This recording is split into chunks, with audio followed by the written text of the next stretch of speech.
সুজি দিয়ে এই রুটিটা একবার বানিয়ে দেখুন, এতটাই নরম তুলতুলে হয় কি যে বলবো। তাওয়া থেকে এমনিতেই উঠে যাবে, খুন্তির কোনো প্রয়োজন হবে না। আর এত নরম, এটা মুখে দিলেই কিন্তু একদম মিলিয়ে যাবে। সত্যি এত স্পঞ্জি আর নরম তুলতুলে হয়। এটা ভেজে রাখার 4 ঘন্টা 5 ঘন্টা পরও কিন্তু একই রকমভাবে নরম তুলতুলে থাকে। খেতে এত সুন্দর হয় আর এত পাতলা পাতলা হয় কি বলবো বন্ধুরা, না দেখলে কিন্তু বিশ্বাসই হবে না সুজি দিয়ে যে এত সুন্দর একটা রুটি বানানো যায়। হাতে মাত্র 5 মিনিট সময় থাকলেই কিন্তু এত সুন্দর সুজির এই রুটিটা বানানো যায়। নমস্কার বন্ধুরা, এসডি কুক অ্যান্ড ব্লগে আপনাদের সবাইকে স্বাগত। আবারও হাজির হয়ে গেছি একটি নতুন রেসিপি নিয়ে। আজকে আমি বানিয়ে দেখাবো সুজির রুটি। খুব সহজে আর মাত্র 2টো উপকরণ দিয়ে কিভাবে বানাচ্ছি পুরো ভিডিওটা আপনারা দেখতে থাকুন। আশা করি ভিডিওটা আপনাদের সবার ভালো লাগবে। আমি এখানে 1 বাটি সুজি নিয়েছি। যেই বাটি মেপে সুজিটা নিয়েছি সেই বাটি মেপেই কিন্তু হাফ বাটি ময়দা নিয়েছি। আর দিয়ে দিলাম পরিমাণ মতো লবণ। সব শুকনো উপকরণগুলোকে এইভাবে ভালো করে প্রথমে মিশিয়ে নিতে হবে। আর এখানে উষ্ণ গরম জল আমি ব্যবহার করছি। দেখুন আঙুলটা আমি ডোবাতে পারছি, এরকমই কিন্তু জলটা গরম নিতে হবে, এর থেকে বেশি গরম নেওয়া যাবে না। এবার আমি দিয়ে দিলাম 1 বাটি গরম জল। প্রথমে 1 বাটি গরম জল দিয়ে ভালো করে এটাকে মিশিয়ে নেব। আমি এখানে 1 বাটি সুজি হাফ বাটি ময়দা নিয়েছি। আপনারা যদি পরিমাণটা বাড়িয়ে নিতে চান সেটা বাড়িয়ে নিতে পারেন। আমি একটু মিশিয়ে নিচ্ছি। আমি এখানে আরও 1 বাটি উষ্ণ গরম জল দিয়ে দিলাম। গরম জলটা দিয়ে ভালো করে মেশাতে মেশাতে দেখবেন সুজিটা অনেকটাই জল টেনে যাবে, সুজিটাও নরম হয়ে যাবে। উষ্ণ গরম জল দেওয়ার ফলে সুজিটাও খুব সুন্দরভাবে নরম হয়ে ফুলে যাবে। এটাকে খুব ভালো করে মিশিয়ে নিতে হবে, একটু যেন দলা না পেকে থাকে। দেখুন আমি এভাবে করে মিশিয়ে নিয়েছি। এখানে কিন্তু আমি 2 বাটি জল ব্যবহার করেছি। আমি পরে আরও জলটা ব্যবহার করব, একসঙ্গে জলটা ব্যবহার করছি না। এবার আমি এই ব্যাটারটাকে মিক্সিং জারের মধ্যে দিয়ে 1 মিনিট মতো আমি ব্লেন্ড করে নেব।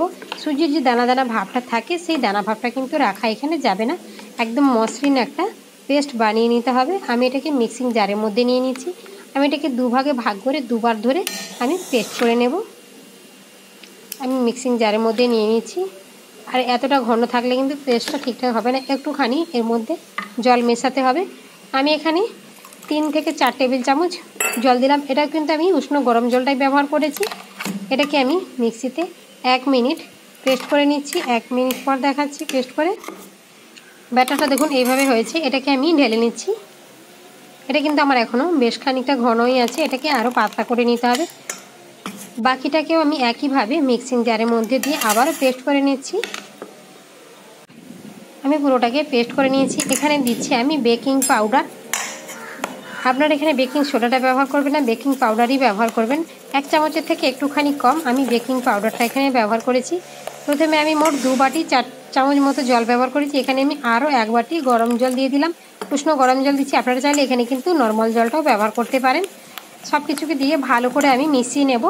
মোট আমার 4 বাটি জল লেগেছে। যে বাটি মেপে সুজি নিয়েছিলাম সেই বাটিরই কিন্তু আমার 4 বাটি জল লেগেছে ব্যাটারটা রেডি করার জন্য। খুব ভালো করে মিশিয়ে নিতে হবে যাতে কোনো রকমভাবে দানাভাব না থাকে। বেকিং পাউডারটাকে খুব ভালো করে মিশিয়ে নিতে হবে। ব্যাটারের ঘনত্বটা দেখুন এরকমই হবে। পেছনের হাতার পেছনটা দেখুন এভাবে টান দিলে একটা লেয়ার পড়ে যাচ্ছে, এরকমই কিন্তু ব্যাটারটা রেডি করে নিতে হবে। রুটির জন্য যতটা পাতলা ব্যাটার হবে ততই রুটিগুলো কিন্তু পাতলা পাতলা হবে। ব্যাটারটা আমার রেডি হয়ে গেছে। আর এখানে তাওয়াটা আমি বসিয়ে দিয়েছি। তাওয়ার মধ্যে জাস্ট 1 ফোঁটা তেল দিয়েছি। 1 ফোঁটা তেল দিয়ে এটাকে ব্রাশ করে নিচ্ছি। আপনারা চাইলে শুকনো কাপড় দিয়ে ভালো করে মুছে নিতে পারেন যাতে রুটিগুলো ওঠানোর সময় কোনোভাবে কড়ার গায়ে লেগে না থাকে। এইভাবেই কিন্তু খুব বেশি তেল দেওয়া যাবে না, তেল দিলে কিন্তু রুটিগুলো জড়িয়ে থেকে যাবে, তখন ভালো হবে না। এইভাবে করে ঘুরিয়ে নিচ্ছি 1 হাতা দিয়ে। আর এই রুটিটা ভাজতে কিন্তু খুব বেশি সময় লাগে না, মাত্র 1 মিনিট সময় এইভাবে রাখলে সুন্দরভাবে রুটিটা ভাজা হয়ে যায়।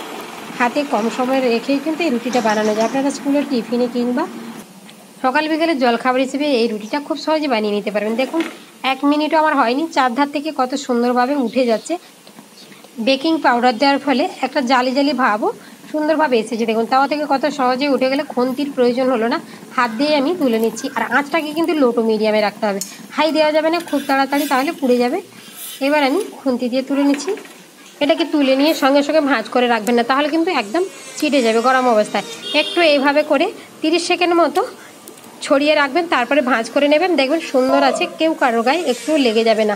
গরম অবস্থায় ওইভাবে রাখলে একটু ছিটে যাওয়ার ভয় থাকে।